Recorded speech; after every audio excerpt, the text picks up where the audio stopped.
আসসালামু আলাইকুম ওয়া রাহমাতুল্লাহি ওয়া বারাকাতুহু। আজকে কিন্তু প্রথম ইফতার, তো প্রথম ইফতারি বানানোর জন্য বেগুন বাগানে তো আজকে বেগুন তুলাম। দেখেন মাশাআল্লাহ দিলে আমার গাছে কিন্তু এখন অনেকগুলা বেগুন ধরছে এই গাছটার মধ্যে।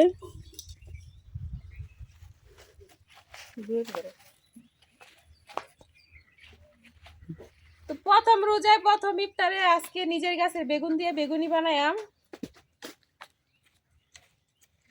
বেগুনি বানানোর জন্য কিন্তু বেশি বেগুনের দরকার নাই, একটা বেগুন হলেই হইব। তো আমি একটা বেগুন উঠাই নিলাম। এই যে ভালো সাইজের একটা বেগুন পাইরা নিছি, তো একটা বেগুন দিয়ে আমার হয়ে যাবো, আর বেশি বেগুনের দরকার নাই। তো আজকে ইফতারির জন্য বানায়াম হইতেছে আলুর চপ, বেগুনি, বুট বানায়াম, ডালের বড়া বানায়াম। তো পুরো ভিডিওটা দেখতে থাকেন, আশা করি ভালো লাগবো। এখন বাড়িতে যাই, যাই বেগুনটা কাটতে নেম। তো আলুর চপ বানানোর লাগে কিন্তু আমি আলু সিদ্ধ দিয়ে দিছি, আলু আর বুট। আর হইতেছে এখন বেগুনটা আমি কাটা নিয়াম সাজ করে।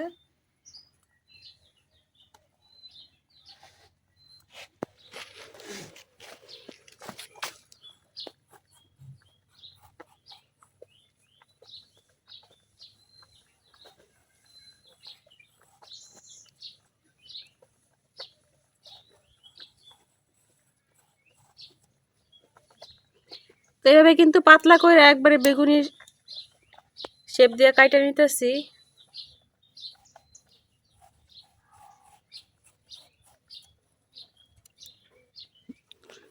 বেগুনগুলা কাটা কিন্তু সাথে সাথে পানিতে রাখতে হবে, নাহলে কিন্তু একবারে কালো হয়ে যাইব।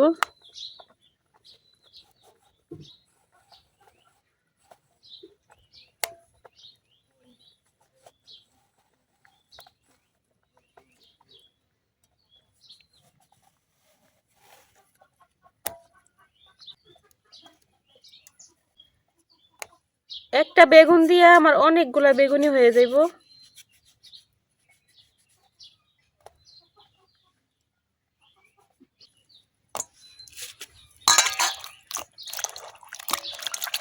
তো এই যে আমার বেগুনি কাটা হয়ে গেছে, এখন আমি বেসন গুলাই লইয়াম।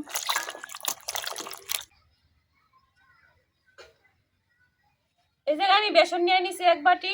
তো আমার এক বাটি বেসনই লাগবো, কারণ অনেকগুলা বেগুনি আবার আলু চপ বানায়াম। তো এখন বেসনটা আমি একটা বাটির মধ্যে নিয়ে নিতেছি।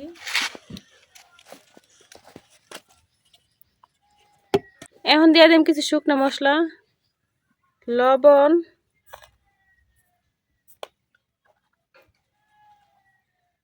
হলুদের গুঁড়া, মরিচের গুঁড়া। এখন সব কিছু খুব ভালোভাবে মিশাই নিয়াম।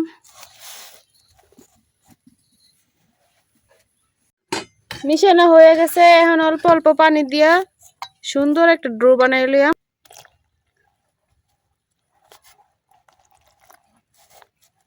পানিটা কিন্তু একেবারে দেওয়া যাইতো না, অল্প অল্প করে দেওয়া লাগবো।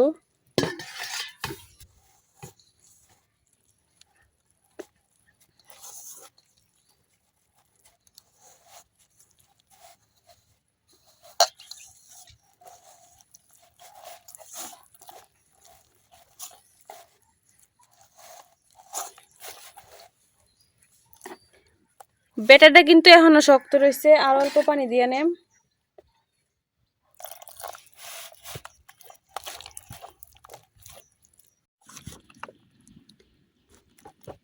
বেসন কিন্তু গুলানো হয়ে গেছে। তো বেসন গুলানো হয়েছে কিভাবে বুঝবেন, এভাবে বেসনের মধ্যে একটা আঙ্গুল ডুবাই দিবেন। যখন দেখবেন আঙ্গুলের গায়ে বেসনটা চারদিক দিয়ে এক সমান ভাবে লাগে গেছে, তো এলে বুঝবেন যে বেসনটা একেবারে পারফেক্ট ভাবে গুলানো হয়েছে। তো আমি কিন্তু এই জায়গায় কোনো বেকিং পাউডার, বেকিং সোডা ব্যবহার করি নাই, তো এমনিতেই বানায়াম। এখন এটা কিছুক্ষণের জন্য রেস্টে রেখে দেম, যতক্ষণ না আমার অন্য কাজ, বাকি কাজগুলো শেষ হইব ততক্ষণ। বুট আর আলু সিদ্ধ হয়ে গেছে, এখন আমি বেগুনি ভাজি করার লাগিয়া চুলা একটা কড়াই বসাই দিছি। তো কড়াইটা গরম হইতে হইতে এদিক দিয়ে আমি আলুগুলা সিলাই নেম।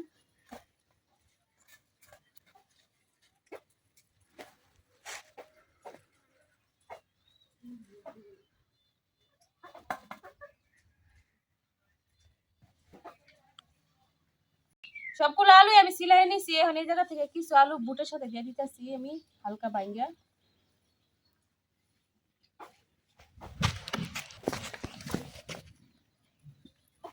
বুটের মধ্যে আলু না দিলে বুটটা কিন্তু গাঢ় গাঢ় হয় না, খাইতে ভালো লাগে না, এই জন্য আলু দিয়ে দিলাম সিদ্ধ করে। তো এখন আমি বাকি যে আলুগুলো আছে আলুগুলো একবারে ম্যাশ করে নিলাম। তো অনেক গরম আলুগুলো, এই জন্য আমি একটা চামচ নিয়ে নিচ্ছি। আর আলু কিন্তু গরম গরমই চটকাইতে হয়, নাইলে কিন্তু একেবারে শক্ত হয়ে গেলে আর চটকানো যায় না। ওদিক দিয়ে আমার কড়াই গরম হয়ে গেছে, এখন কড়াই তেল ঢালিলাম।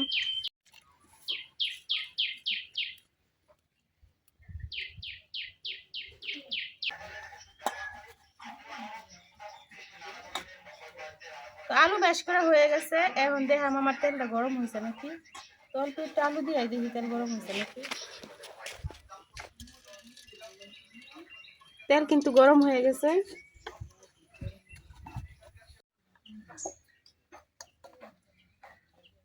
বেসনটা কিন্তু অনেকক্ষণ রেস্টে রাখছিলাম। এখন এই বেসনের মধ্যে একটা একটা করে বেগুন চুবাইয়া আমি তেলের মধ্যে দিয়ে দেন।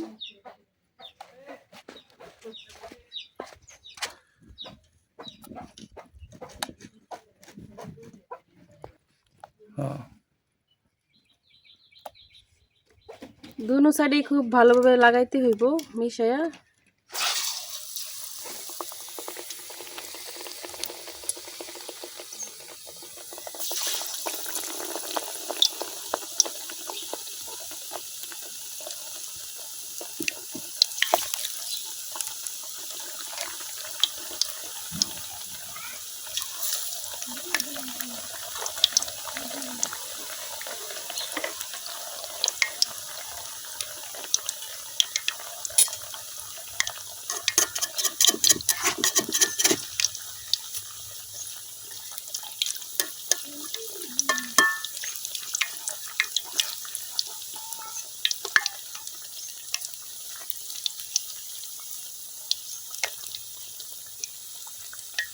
প্রথম তেলটা কিন্তু ভালোভাবে গরম হয় না, এই জন্য বেগুনিগুলা ভালোভাবে ফুলে নাই।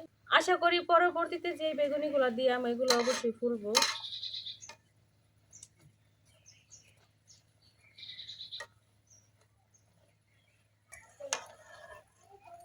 প্রথমবারে বেগুনের চপগুলা ভাজা হয়ে গেছে, এখন আমি উঠাই দিতেছি।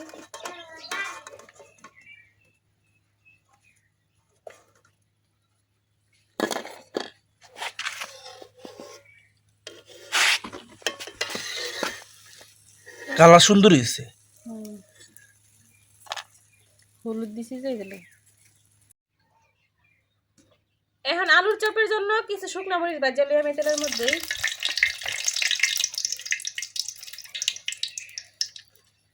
আলুর চপে শুকনা মরিচ দিলে খাইতে অনেক ভালো লাগে, এই জন্য শুকনা মরিচটা দিতেছি।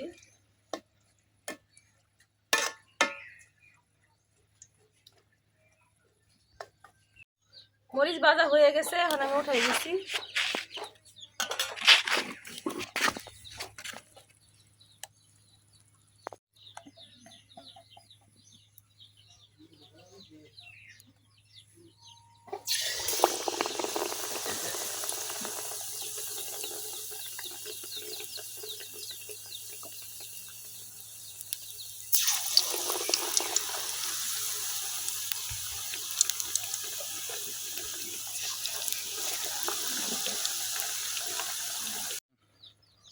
তো আল্লাহর রহমতে এবারে বেগুনি গুলা কিন্তু খুব ভালোভাবে ফুলছে।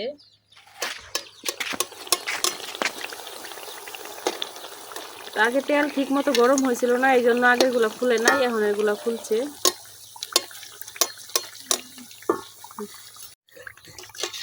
এই তিনটা বেগুনি ভাজা হয়ে গেছে, আমি উঠাই নিতেছি।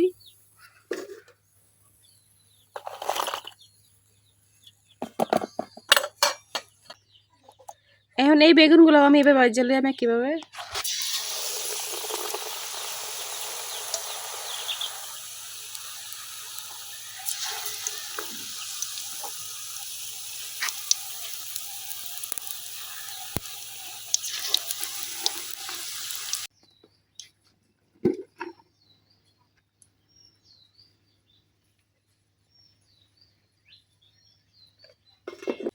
আলুর চপ বানানোর জন্য আমি এই জায়গায় শুকনো মরিচ লবণ দিয়ে চটকাই নিতেছি।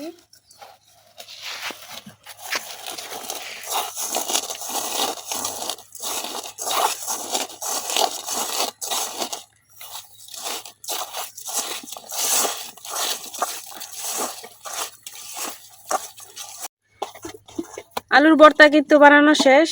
এখন আমি আলুর চপ বানানোর লেগে শেপ দিয়ে নেম। আমি এতটুকু সাইজেরই বানাইম, বেশি বড় বানাইতাম না।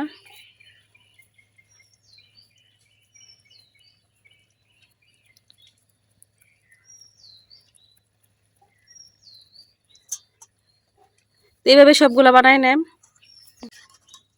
সবগুলা বেগুনই ভাজা হয়ে গেছে, উঠাই নিতেছি।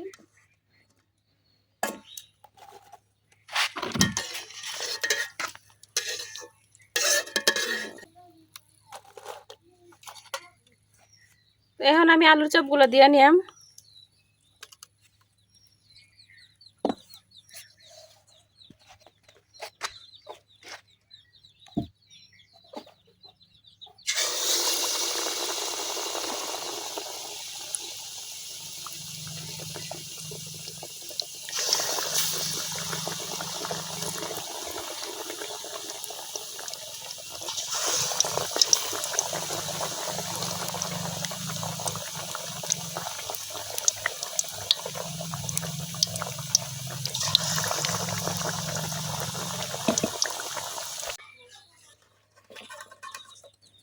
সবগুলো আলুর চপ ভাজা হয়ে গেছে, এখন আমি উঠাই নিতেছি।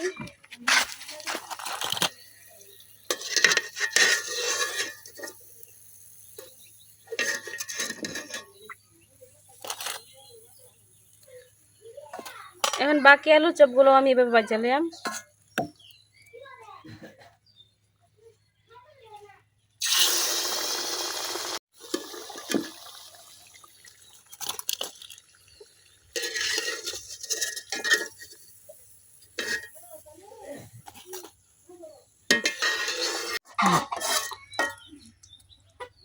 তো আলুর চপ বেগুনের চপ বানায়া একটু বেসন বাচ্চা গেছিল, তো এই বেসনটা নষ্ট করার কি দরকার ছিল, এই জন্য বেসনটা নষ্ট না করে আমি কিছু ধনিয়া পাতার চপ বানাই নিতেছি।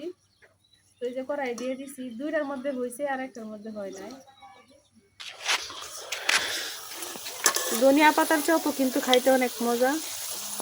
দুইটার মধ্যে বেসন হয়েছে আর এটার মধ্যে অল্প হয়েছে, তারপরেও চলবো।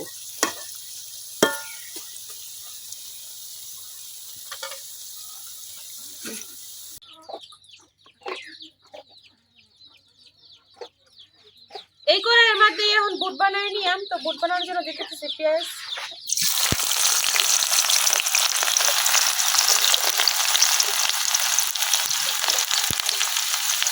কাঁচামরিচ,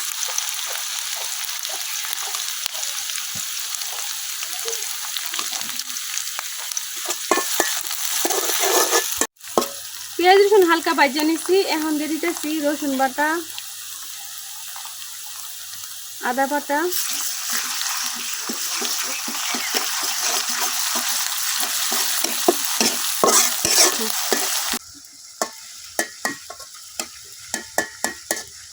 পেঁয়াজ মরিচের সাথে আদা রসুন বাটা আমি কিছুক্ষণ ভাজা নিচ্ছি। এখন দিয়ে দিতেছি অল্প হলুদের গুঁড়া, লবণ,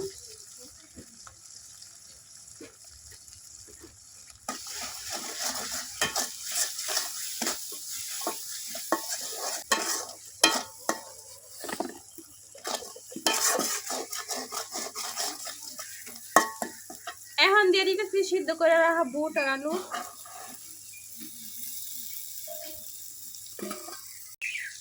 এখন দিয়ে দিতেছি কিছু তেজপাতা আর আস্ত গরম মশলা।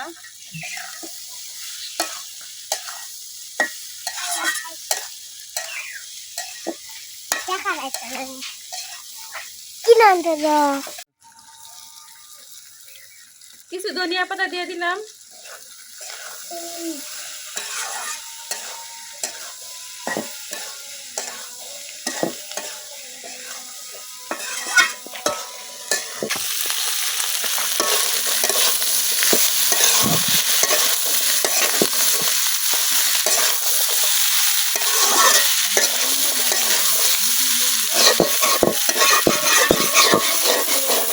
বুট ভাজা হয়ে গেছে, এখন আমি উঠাই নিতেছি। বুট ভাজা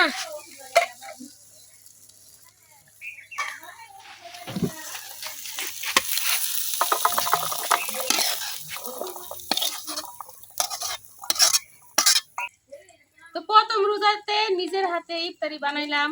তো বানাইলাম এই জায়গায় আলুর চপ, বেগুনি, আর হইতাছে ধনিয়া পাতার চপ, আর বানাইলাম বুট। তো আমার ইফতারিগুলো কেমন হয়েছে অবশ্যই কমেন্টে জানাইবেন। আমার ইফতারিগুলো কেমন হয়েছে অবশ্যই কমেন্টে জানাইবেন। আজকের ভিডিও এই পর্যন্তই। সবাই ভালো থাকবেন, সুস্থ থাকবেন। আল্লাহ হাফেজ।